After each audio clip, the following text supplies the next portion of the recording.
আসসালামু আলাইকুম। আশা করি আপনারা সবাই ভালো আছেন। আলহামদুলিল্লাহ, আল্লাহর রহমতে আমরা সবাই ভালো আছি। আর আমাদের হাসি খুশি মুখ সবাই একসাথে, এটা দেখলে তো বোঝাই যায় যে হ্যাঁ, আমরা অনেক বেশি হ্যাপি আছি। তো এখানে রাত কম হলে 9টার মতো বাজে, 9টার বেশি বাজে এখন। নুপুরদের নাস্তা খাওয়ানো শেষ হয়েছে। ভাবি এখন দুপুরে রান্নাবান্না করছে, সব তরিতরকারিগুলো গরম করতেছে রাতের খাবারের জন্য। আর এখানে আমরা সেই সুযোগে নুপুরের কী মার্কেট দিছিল ওর শ্বশুরবাড়ি থেকে, সেগুলাই একটু চেক করতেছিলাম। তো আলহামদুলিল্লাহ, আমরা যেভাবে ভাবছি তার থেকে অনেক বেশি কিছু দিছে। মেয়েটা যেহেতু ওইভাবে করে বিয়ে দিতে পারেনি, হয়তো অন্য কোনো ফ্যামিলি হলে কোনো কিছু দিতই না। তারপর যাই হোক, আলহামদুলিল্লাহ ওদের ফ্যামিলিটা অনেক বেশি ভালো। আমাদের ফ্যামিলিটা থেকে সব দিক থেকে ওদের ফ্যামিলিটা আগায় আছে। তো অনেক বেশি ভালো লাগছে। মেয়ে যেহেতু আজকে চলে আসবে, এই জন্য নাকি গেল কালকে গিয়ে সবাই ফ্যামিলির সবাই একসাথে, ভাসুর জাল, ননদ, ননদের জামাই সবাই একসাথে মিলে ওরা কিছু টুকিটাকি মার্কেট দিচ্ছে। আর সেই মার্কেটগুলোই আমরা এখন বের করতেছি। আমরাও দেখি নাই, আর আপনাদেরকে দেখাবো, আপনাদের সাথেই বের করতেছি। আসলে আসার পরে নুপুরের কোনো বোন নাই, কোনো ভাইয়ের বউ নাই, আর এখানে কোনো আত্মীয় স্বজন কেউই আসে না। শুধুমাত্র আমরা চার জালে আছি, নুপুরে আসছে, ব্যাস এটুকুই।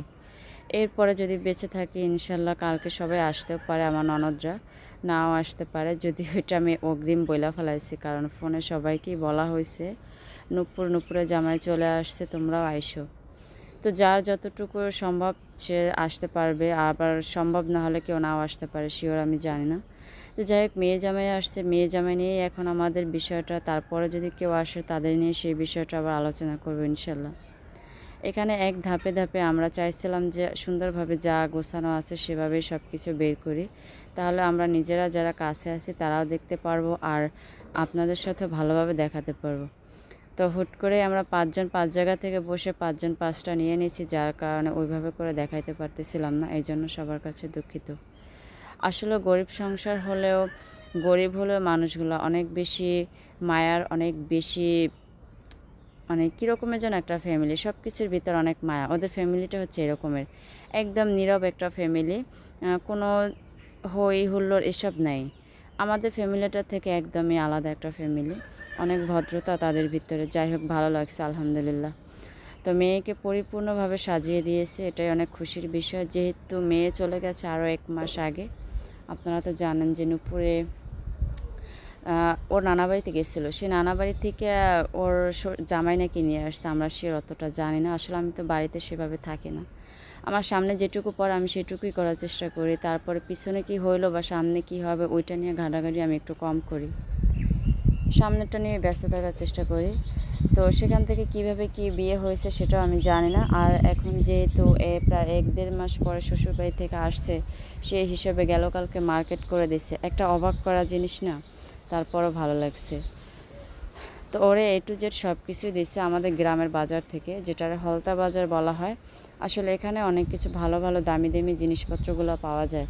এখানে বিয়ের মার্কেট থেকে শুরু করে ওই বাজারে সব কিছু পাওয়া যায়। তো তাদের যেহেতু হলতা বাজারের থেকে কাছেই, সেই জন্য আর কি তারা ওইখান থেকে মার্কেটগুলো করে আনিছে, আর অনেক বেশি ভালো হয়েছে। তো মেকআপটা একদমই ছোট হয়ে গেছে, যেহেতু বিয়ের মেকআপ সেহেতু একটু বড় হওয়া দরকার ছিল মনে হয় এরকমের। তো সবাই বলতেছে যে যারা বাইরের থেকে আসছে তারাই বলাবলি করতেছে যে এটা তো 100 টাকা দামের মেকআপটা আর একটু বড়টা দিতে পারতো, কারণ এই মেকআপগুলো এখন অ্যাভেলেবেল সবার যাতায়াত পথে, ব্যাগের ভিতরেও থাকে, ব্যাগ পকেটেও থাকে। হ্যাঁ, এটা অন্য মানুষের মুখের কথা, আমি জানি না, কারণ আমি তো কখনো মেকআপ দেই না। তবে আমার বিয়ের সময় একটা মেকআপ দিচ্ছিল, যদিও সেটা আরও 10-12 বছর আগে। তো সেই মেকআপটা অনেক বেশি বড় ছিল। আমার শাশুড়ি মা মনে হয় সেই মেকআপটা কাউরে দিয়ে দিছে, কারণ মেকআপটা আমি যত্ন করে রেখে দিয়েছিলাম, আমার কখনোই দেওয়া হয় না। আর ওইটা একদমই ভরা ছিল, যে স্মৃতি হিসেবে দেখি আমি কত বছর রাখতে পারি। তো আমার শাশুড়ি মা কারো জন্য দিয়ে দিছে, সে স্বীকার করে না যে কারে দিছে, শুধু বলে দিয়ে দিছি, যার যার লাগবে তারই দিয়ে দিছি, তুমি আর শুনে কী করবা। হ্যাঁ, এরকমের। তো অনেক বড় ছিল মেকআপ বক্সটা। তো যাই হোক, অনেক আনন্দ করতেছিলাম, অনেক মেহমান কিন্তু এখানে, আর আশেপাশের মেহমানও আছে অনেক, আর মেয়ের ননদরাও এখানে আছে। আমরা অনেক বেশি আনন্দ করতেছিলাম। আসলে সময়টা ছিল এরকমের যে আমরা চাচি, ভাসুরের মেয়ে সবাই মানে সমবয়সী হয়ে গেছি, কিছুদিনের ডিফারেন্স, কিছু বছরের ডিফারেন্স। তারপরে যাই হোক, ওই ইয়েটা রাখি না, সবসময় সবাই একসাথে মিলেমিশে থাকার চেষ্টা করি। আর ওরা সবসময় বলে যে চাচি হিসেবে যে ভয়ে কোনো সময় কোনো কথা বলবা না, না ফ্রি মাইন্ডে সব কথাই বলার চেষ্টা করবা, যতটুকু তোমার ভালো লাগবে। আলহামদুলিল্লাহ ওরে ব্রাশ থেকে শুরু করে একদম তৈলের বোতলটা, শ্যাম্পু থেকে শুরু করে সাবান, যা যা প্রয়োজন, তাওয়াল থেকে 2 জোড়া জুতা, 2টা 3 পিস, 2টা সুতি প্রিন্টের শাড়ি এবং 2টা কাতান শাড়ি, আলহামদুলিল্লাহ সবগুলোই অনেক সুন্দর হয়েছে। তো কাতান শাড়ি, লাল শাড়িটা অনেক বেশি সুন্দর হয়েছে, যেটা ফার্স্ট, আর সেকেন্ড শাড়িটা অনেক সুন্দর হয়েছে। যদিও আমার কাছে নীল কালারটা অত বেশি ভালো লাগে না, আমরা হচ্ছে কালো মানুষ, নীলটা পরলে একটু অন্যরকমের দেখা যায়। যারা সুন্দর মানুষ তাদের পরনে কিন্তু নীল জিনিসগুলো আরও বেশি সুন্দর লাগে। তো সেখান থেকে আর কি যে আমার নীল জিনিসটা আমার কাছে পছন্দ লাগে না, এমনি কালারটা অনেক সুন্দর, অন্য মানুষ যখন পরে অনেক বেশি ভালো লাগে।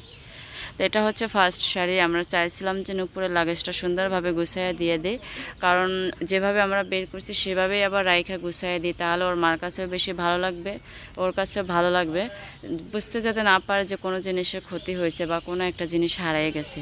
সেই জন্য সব কিছু তাদের সামনেই বের করছি, তাদের সামনেই আবার গুছাইয়া রেখে যাওয়ার চেষ্টা করতেছি।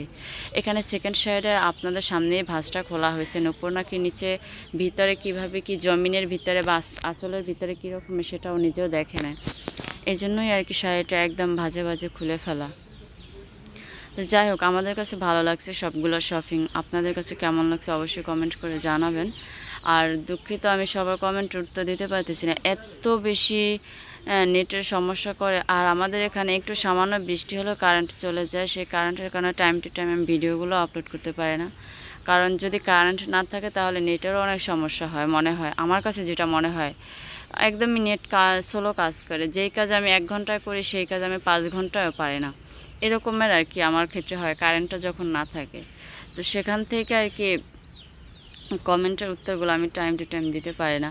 যদি সবসময় নেটে থাকতাম, ওর একটা কমেন্ট আসলে সেটার মেসেজ আসে, তখন ভিতরে যাইতাম কি হইলো কি না হইলো, কী লিখলো দেখি, কিন্তু সেখান থেকে ওই জিনিসটা হয় না। আজকে যখন ভিডিওটা আপলোড করি আপনাদের সাথে, পরের দিন আবার যখন আপলোড করি জাস্ট ওই সময়, এই জন্য হয়তো ভিডিওর ভিতরে বলতে পারে না, আবার যেটা একদিন আগে কমেন্ট করে সেটা একদিন পরে বলে উত্তরটা, তখন কেমন লাগে সে চিন্তা ভাবনা করে খুব নিজের কাছে নিজের অনেক ছোটো মনে হয়, অনেক খারাপ লাগে আমার কাছে যে এমন একটা ইয়ের ভিতরে থাকতেছি, একদমই নেট পায় না, কারোর সাথে ওইভাবে নেটে যোগাযোগও করতে পারে না। তো সবাই ক্ষমা করে দিবেন। আর স্পেশালি সেটা হচ্ছে গিয়ে আমার মেয়েকে স্বর্ণের কানের দুল দিছে, এটা ওর আব্বা দিচ্ছে না ওর শ্বশুরবাড়ির পক্ষ থেকে দিচ্ছে, সেটা আমি শিওর জানি না। তো বলতেছে কাকি এগুলো আমার একটু খোলা দেন।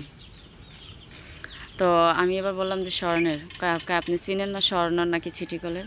তো আমি বললাম আমি আসলেই কিন্তু আমি চিনি না। তো আমি বললাম যে হ্যাঁ চিনি তো, তাহলে জিজ্ঞেস করলেন কেন? তো আমি বললাম ভাবছি যে হ্যাঁ স্বর্ণেরই হবে। তো সেখান থেকে ওর মারে জিজ্ঞেস করছি, ওর মা আমার সেই বড় একটা ধমক দিছে, স্বর্ণ নাকি তুই চিনোস না? আমি একটা লজ্জাও পাইছিলাম যে হ্যাঁ এটা হইতেও পারে স্বর্ণ, আসলে কানের দুল দুটো অনেক বেশি বড় হয়ে গেছে। তো ভাবি ওই ধমকে আমি লজ্জা পাই আর জিজ্ঞেসই করিনি যে ভাবি কে দিছে, ওর শ্বশুরবাড়ির পক্ষ দিচ্ছে নাকি আপনারা দিচ্ছেন। বিশেষ করে হয়তো ভাবিরাই দিতে পারে, আর এমনিতেও তো কোনো কিছুতেই আমাদের সাথে ওইভাবে করে শেয়ার করে না।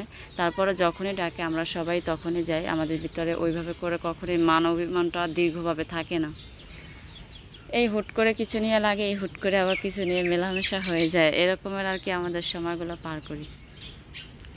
আচ্ছা, ঈদ স্পেশালি অনেক কাজ করছি, ঈদ স্পেশালি অনেক কিছু খাইছি, অনেক জায়গায় বেড়াইলাম, সেটাও ভালো লাগছে। নতুন মেয়ে জামাই আসছে সেটাও মনে হয় ঈদ স্পেশাল, আলহামদুলিল্লাহ ভালো লাগছে।